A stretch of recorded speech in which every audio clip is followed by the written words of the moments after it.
Сегодня я буду заполнять налоговую декларацию. Можно сделать онлайн. Я покажу, на каком сайте. Это блюдо называется болоньезе. Мы знаем оригинально только название. А все остальное мы выдумали сами. Очередная распаковка, ребят. Ну что поделать? Ну это самая ходовая среди любителей и профессионалов. Ну я, конечно, не начинающих. Профессионал. Инструкция. Кому она надо? Я вас умоляю. Кто-нибудь вообще читает инструкции? Нет. Мое любимое польское слово это «добже». Я вообще на все отвечаю. «Добже», «добже». Оно мне так нравится. Это же идеальное слово.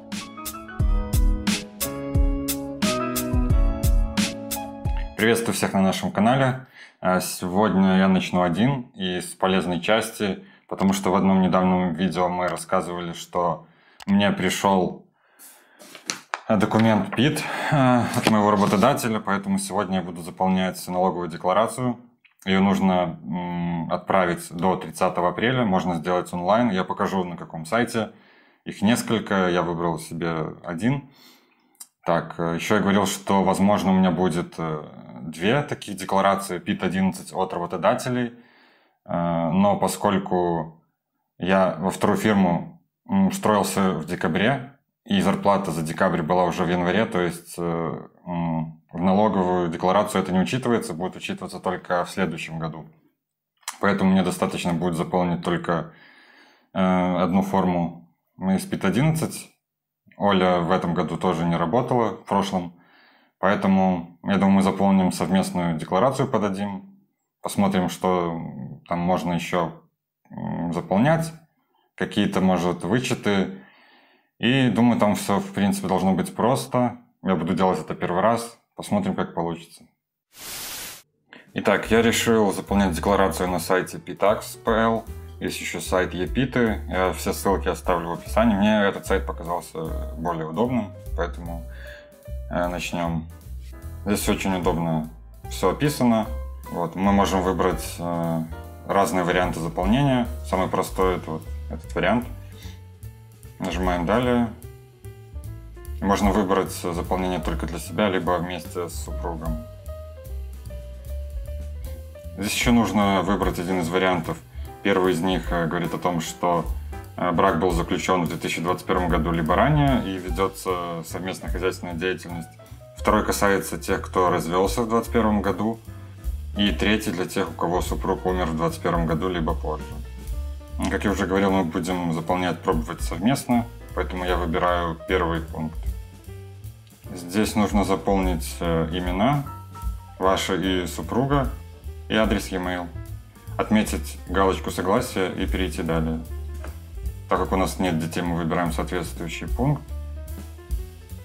И здесь можно указать количество полученных формуляров ПИТ-11 от работодателей. Как я говорил, у меня один, у Оли нету. Далее здесь очень просто. Можно взять свою бумажную форму, полученную от работодателя, и заполнить все.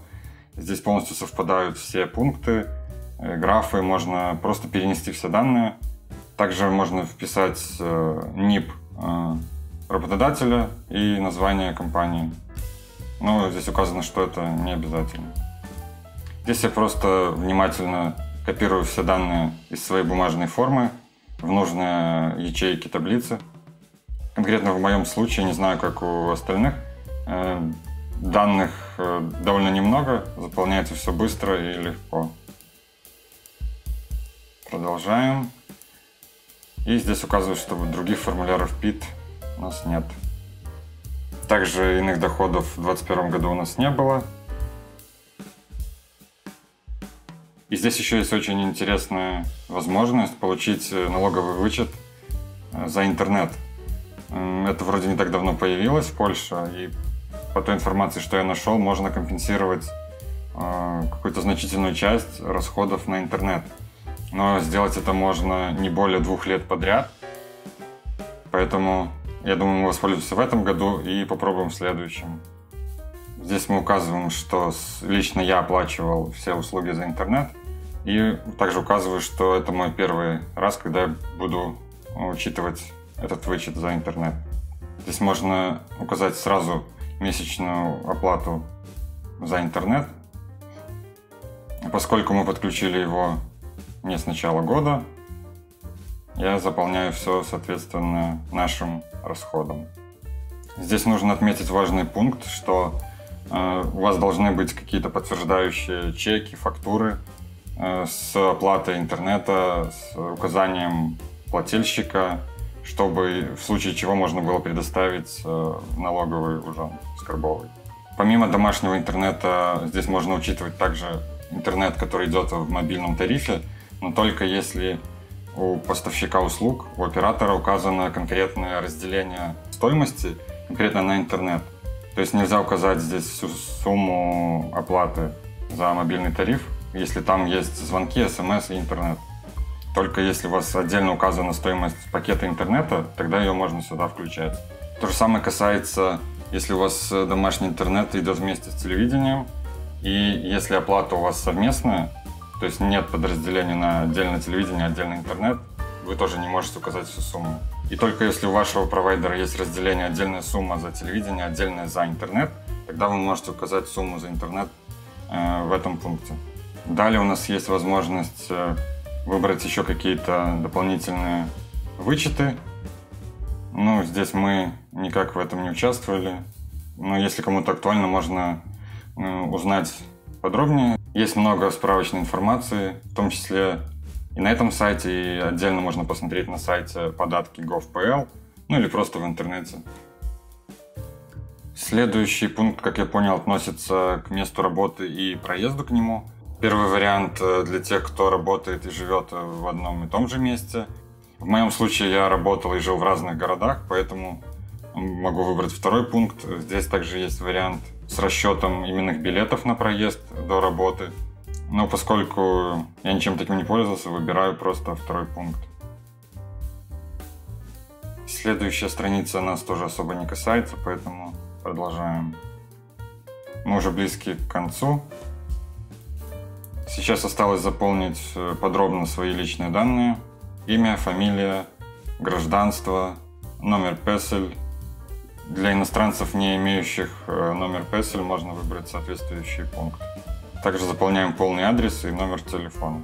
Адрес проживания важно указывать именно на день 31 декабря 2021 года. Повторяем те же шаги для супруга в случае заполнения совместно. Далее нам нужно выбрать наш ужин Скарбовы. Я уже заранее узнал, что по нашему адресу мы относимся к Лодзь-Видзев.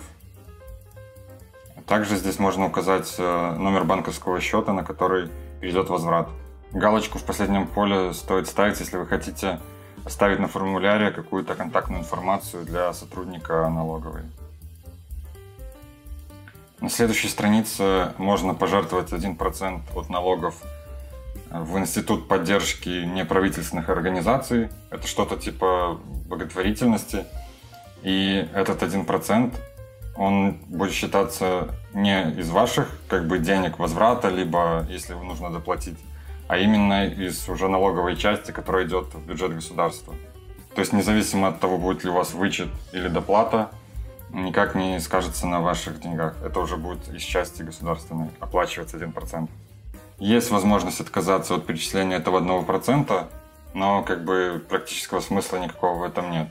Можно выбрать из нескольких организаций, как я понял, или указать конкретную цель, куда вы хотите пожертвовать деньги. Далее идет просчет и генерация всей декларации. И у нас готова форма PIT-37. Здесь описана общая информация. Здесь можно просмотреть и проверить свой готовый PIT-37. И, удостоверившись, что все в порядке, нажимаем «Далее». Перед отсылкой формуляра в налоговую нужно еще заполнить свой доход за предыдущий год перед налоговым. У нас это 0, поскольку мы приехали в Польшу только в 2021 году.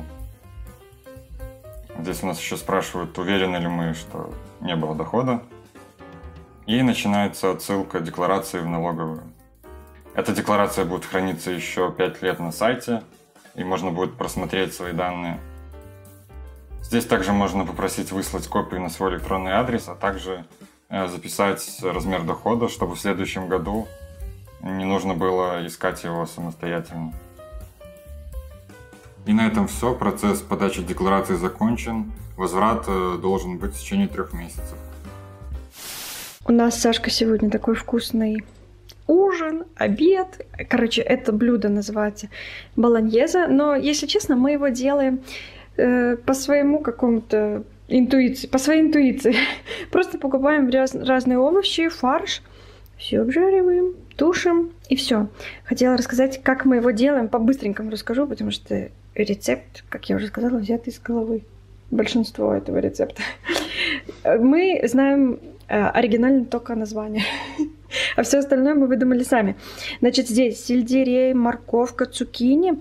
И здесь то же самое, плюс я еще лук-порей добавила. Просто я вот так в 2 миски разделила, чтобы мне перемешать было удобно. И тут у меня в мультиварке жарится, а точнее уже пожарился, фарш свиной. Ну, в оригинале тут должен быть не свиной фарш, а говяжий. Говяжий свиной. Да. Ну, либо смесь, либо... говяжий должен быть. Ну, говяжий должен быть. Но у нас его нету, мы и не любим его особо. Поэтому не покупаем и просто вот так вот делаем. И тут, конечно же, всякие специи, приправы. Ну, короче, вы понимаете, что все это просто на вкус. И плюс я еще сюда не добавила помидорки. Вот, забыла. Помидорки черри. Там чуть-чуть я добавлю, просто у нас других нет, поэтому будут черри. И сейчас еще покажу. То, что мы добавляем в этот соус. Это обычный кетчуп. Ну, просто кетчуп любой на самом деле можно.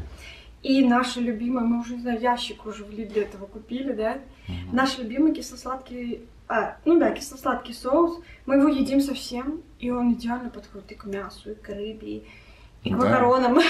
Мы даже, просто макароны добавляем, нам очень нравится. И это сюда тоже идеально. Ну, да, типа в оригинальном рецепте такие томаты в собственном соку мы пробовали. Разницы особой нет.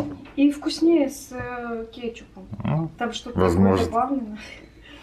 Так, я добавляю, получается, вот все наши овощички. Так, и надо еще будет добавить и соли, и приправы какой-нибудь. И все это вот должно тушиться где-то часа полтора до той консистенции, пока вот, не знаю, вот все не разойдется. Все такое очень жидкое, но при этом густое. Ну да, это... Такими маленькими кусочками все должно быть. Да. Соус, по сути.